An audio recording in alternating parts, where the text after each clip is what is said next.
మాజీ ఐఏఎస్ అధికారి ధనుంజయ రెడ్డి, మాజీ ఓఎస్టీ కృష్ణమోహన్ రెడ్డిలపై రాజకీయ దురుద్దేశాలతో అక్రమ కేసులు పెట్టి అరెస్టు చేయడాన్ని మంత్రాలయ ఎమ్మెల్యే వై బాలనాగరెడ్డి తీవ్రంగా ఖండించారు. రాష్ట్ర కేంద్రమైన మంత్రాలయంలో ఓ వసతి గృహంలో ఏర్పాటు చేసిన మీడియా సమావేశంలో ఆయన మాట్లాడారు.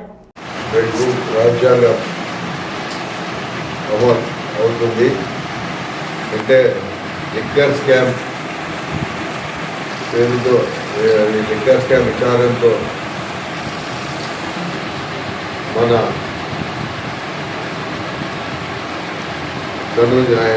Retired IAS officer Dhananjaya Reddy గారిని, అలాగే అప్పటి ఓఎస్డి కృష్ణమోహన్ రెడ్డి గారిని అరెస్ట్ చేయడం చాలా సిగ్గుచేటు.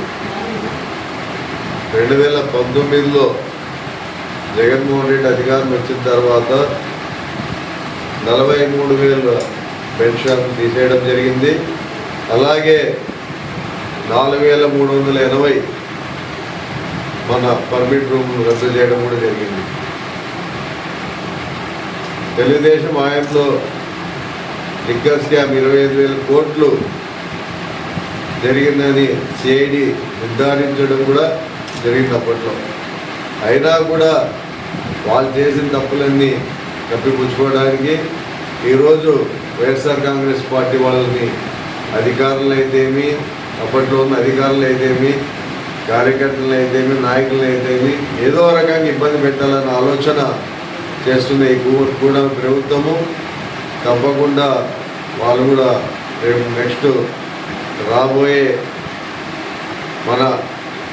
మళ్ళీ ఎలక్షన్ రాబోతాయి. 2028 రావచ్చు, 29 రావచ్చు.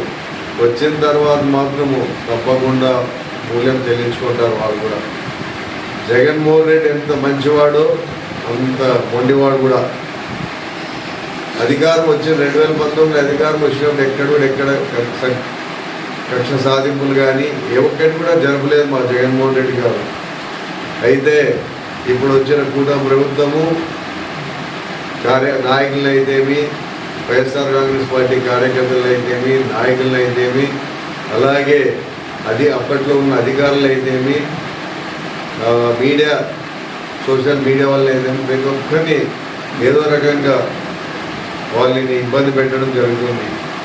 కానీ మళ్ళా మా వైఎస్ఆర్ కాంగ్రెస్ ప్రభుత్వం వచ్చిన తర్వాత మా పల్లెల్లో ఉన్న వైఎస్ఆర్ కాంగ్రెస్ పార్టీ నాయకులు అయితేమి, కార్యకర్తలు అయితేమి ఇప్పుడు వీళ్ళు చేసిన దానికి రెండంతలు మళ్ళీ ఎక్కువ చేస్తారు. ఎందుకంటే వాళ్ళు పల్లెల్లో చాలా ఇబ్బంది పడుతున్నారు.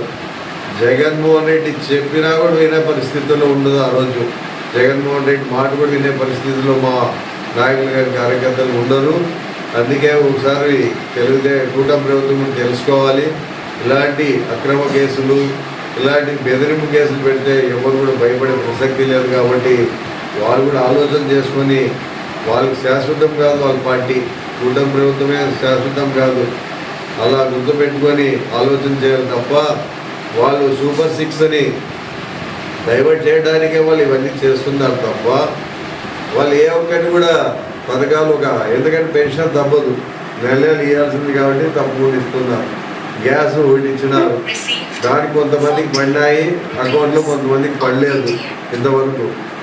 ఇంకా బస్ ఫ్రీ అన్నాడు, మరి ఆగస్టుగా చెప్పినాడు. నేను కర్నూలుకి వచ్చాడు ముఖ్యమంత్రి గారు, మళ్ళీ ఆగస్టులో అన్నాడు. అలాగే జూన్ 15కి తల్లి వందనం కూడా ఇస్తా అని చెప్పడం జరిగింది. ఇస్తే మంచిది, అలాంటివి ఎన్ని పథకాలు ఇచ్చినా మంచిదే. కానీ ఇలాంటి అక్రమ కేసులు పెట్టి అక్రమంగా ఇబ్బందులు పెడుతూ పోతే ఎవరు ఊరుకుండరు. రేపు రాబోయే 2029లో కానీ 28 కానీ 29లో కానీ తప్పకుండా మరి వైఎస్ఆర్ కాంగ్రెస్ పార్టీ అధికారంలోకి వస్తుంది. తప్పకుండా ఈరోజు ఏ దౌర్జన్యాలు జరిగినా దానికి 2 అంతలు ఎక్కువగానే ఉంటుందని తెలియజేస్తున్నాం.